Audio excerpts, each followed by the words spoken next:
Hey everyone, it's your host Stacey Ike, and we're here at the Writers Guild in Los Angeles with Mr. Joel, one of the most experienced writers in the game, I would say. Is that okay? That's a bit of you're awfully kind. You're awfully kind. Wow. My first question for you is, what's the best day as a writer?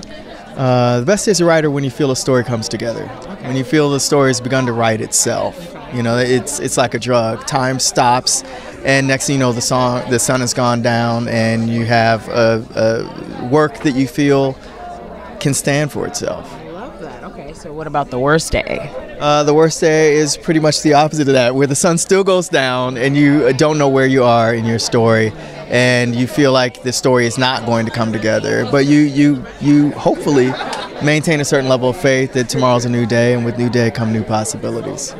Okay, so is there a show or a character you've written and that you identify with the most, like on any show you've written? That's a really good question.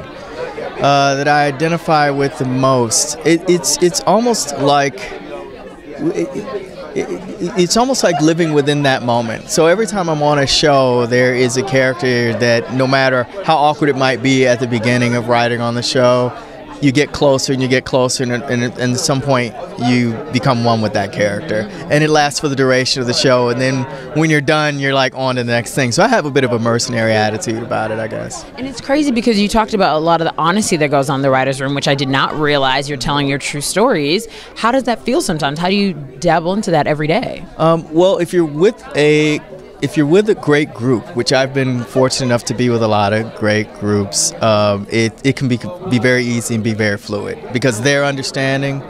You have a circle of trust, and everyone is there pulling for you. So you want to open up and see if there might be something that might be used for the show, but at the same time, bonds are made. You know, and some of the bonds that you make on these shows wind up being transcendent of the run of the show, and you wind up becoming great friends afterwards. Okay, so when you have your show, what's it going to be called? I know you've thought about it. You've had your thoughts. Sketch idea?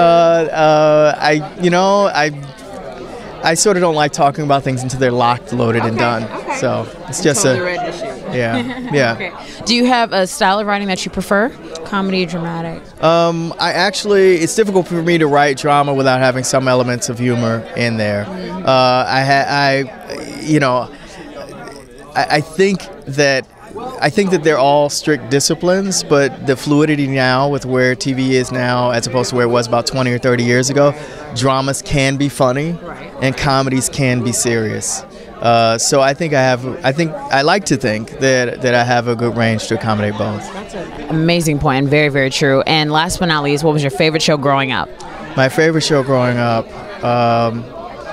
well, I'm old school, so I go back to Hill Street Blues. You know, it ends and begins with Hill Street Blues, and with respect to comedies, old school again, All in the Family.